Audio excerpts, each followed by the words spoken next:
inherent beauty of the area. Killary Fjord, or the Killary as it is commonly known, is Ireland's only fjord. A fjord is a glacially excavated inlet formed along a fault zone. This fault zone, which consisted of weak, shattered rock, allowed the glacier to excavate and form the fjord. Impressive Ice Age terraces can be seen as we proceed up the northern shore beyond Annan. The name Killary comes from the original Irish Cuil Hália Rua, which means reddish salt inlet, describing the pinkish-purplish colour of the rocks.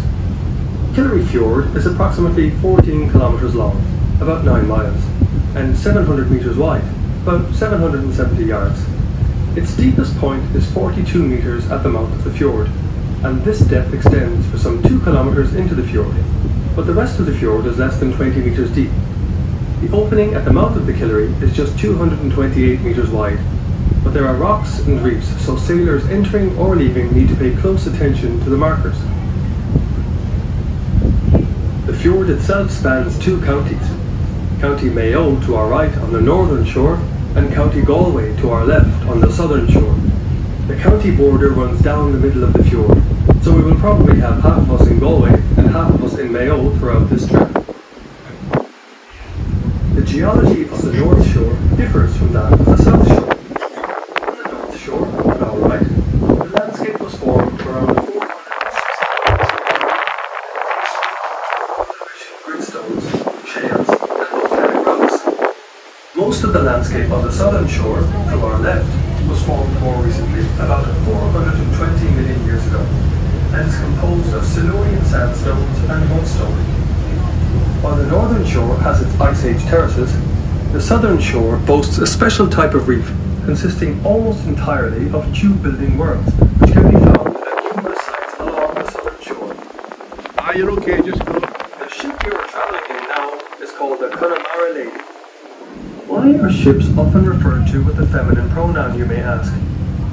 Although the practice has been in steady decline for some time now, it's nevertheless been historically ingrained in nautical language and lore for many centuries. One prosaic explanation is that the gender of the Latin word for ship, navis, is feminine. But people generally agree on the more romantic notion of the ship as a she phenomenon, that it stems from the tradition of boat owners, typically and historically male, naming their vessels after significant women in their lives, wives, sweethearts, mothers. Similarly, and more broadly, ships were once dedicated to goddesses, and later also to mortal women of national or historical significance, thereby bestowing a benevolent feminine spirit on the vessels that would carry seafarers across treacherous oceans. The Connemara Lady was built in 1999 by Manor Marine, which is based near Southampton in England. She is a catamaran, a type of boat or ship consisting of 2 hulls joined by a frame and which can be sail or motor powered. The word catamaran comes from the Tamil language, in which the word katumaram means logs bound together. Catamarans are extremely stable compared to single-hull boats, thus enabling us to offer a no seasickness guarantee. The Connemara Lady is powered by 2 500 horsepower diesel engines, and she weighs in at a whopping 170 tons. She is licensed for 155 passengers. The clear, unpolluted waters of the Killary have always supported dolphins, lobster, prawns,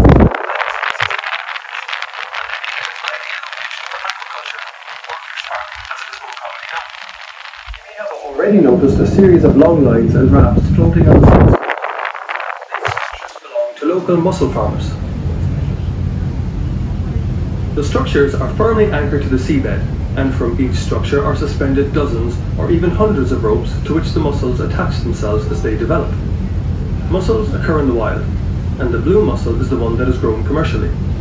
Blue mussels are dark blue in colour, and they secure themselves to rocks, or in the case of commercially farmed mussels, to rope, by means of a byssus, composed of tough, thorny threads.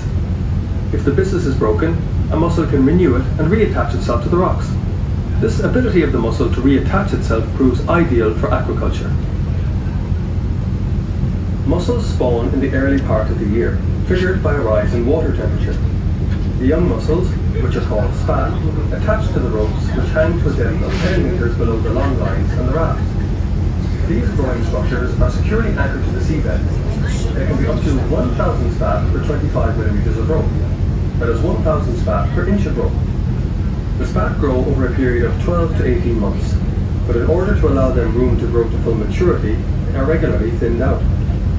The spat that are removed from ropes are placed in mesh stockings which are then secured to clean ropes. The young mussels then spread out of the stockings onto the ropes and reattach themselves, thereby giving themselves greater room to grow. Rope culture of the blue mussels began here in the early 1970s when pilot trials were carried out by board the Fyord, the Irish fisheries board. This led to the development of today's thriving industry, which has very low environmental impact. The mussels are sold all over the world, certified by the Irish Quality Mussels Scheme.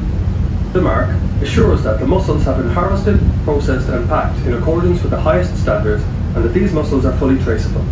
They are also delicious. Why not sample a plate of fresh Killary mussels from our onboard cafe, perhaps with a glass of wine or one of our craft beers? Sheep on the road on your journey here, or along the north shore opposite Nancy's Point at low tide.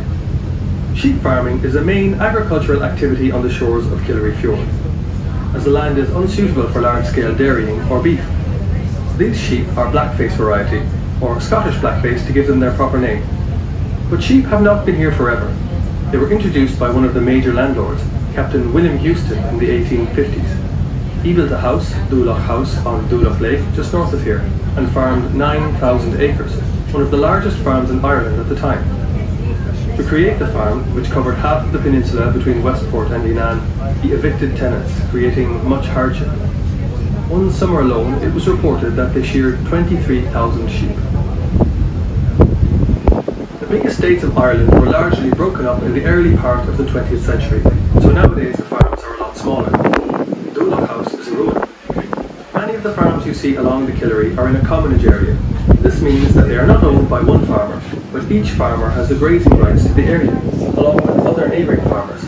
These farmers will also have private holdings and sheep handling units, but use the commonage for grazing. The sheep are gathered back in the farm approximately every 3 months.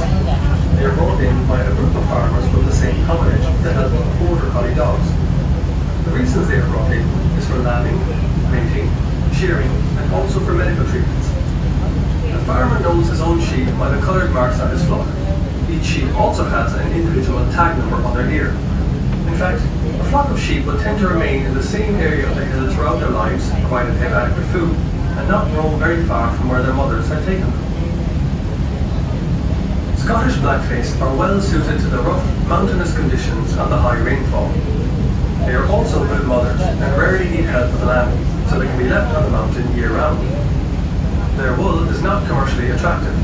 The sheep are grown for their meat.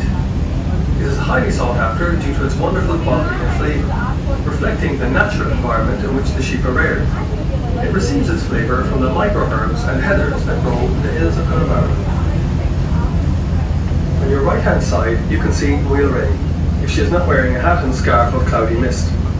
This wonderful mountain is the highest mountain in Connacht, at 817 metres, or 2,688 feet. The Killary Fjord is known as one of the wettest places in Ireland, probably because of the height of Killary, as warm clouds coming from the Atlantic hit the cold mountain and are turned into rain. One result of the high levels of rainfall in the area is that numerous streams cascade down the mountain and the cliff faces on both sides of the Killary Fjord. And these are particularly spectacular during a heavy downpour, so there is a plus side to all of this mighty rain. Another side effect of the high levels of rain in the area is that landslides can occur, particularly on the northern shore of the Killary. The mountain streams and general rainfall lead to the erosion of the landscape, which, over time, becomes loose, and the result is the occasional landslide where rock and rubble become dislodged and tumble down the side of the cliff face into the fjord. The craters left behind after such a landslide can be quite large, and there are a number of clearly identifiable examples of recent landslides on the northern shore. Let's see if you can find them. Killary is the source of many great Celtic tales, half myth, half true. Which half is up to you. Look up there, you'll see a cairn on the top of the mountain. A cairn is an ancient sacred place of ritual, and used occasionally as a place of burial for those held in high regard by the Celts and their sacred druids. Diarmuid O'Divna, they say, is buried on top of Muil Ray. You will have heard of Phil McCool, a mighty warrior. Well, Diarmuid stole Phil McCool's wife-to-be Grania the night before their planned wedding at Fable's Tara. Naturally, Fionn did not take this lying down. He seethed with vengeance and wounded pride. Diarmuid and Grania fled and travelled all of Ireland, especially in the west. The remoter the place, the better, to avoid Fionn and his warriors of the Fianna. Legend has it that Diarmuid finally met his end in Donegal. Or did he? Local legend says otherwise. Dubán Diarmuid, which translates from the Irish as the mouth of Diarmuid, and Ardóg Diarmuid, or Diarmuid's thumb, are the two local place names which give credence to the legend. If the cairn on Muil Ray is the final resting place of Diarmuid, then it is certainly a spectacular one, closest to the Celtic gods of Mother Earth and Lugh the Sun God. Diarmuid, enjoy the view.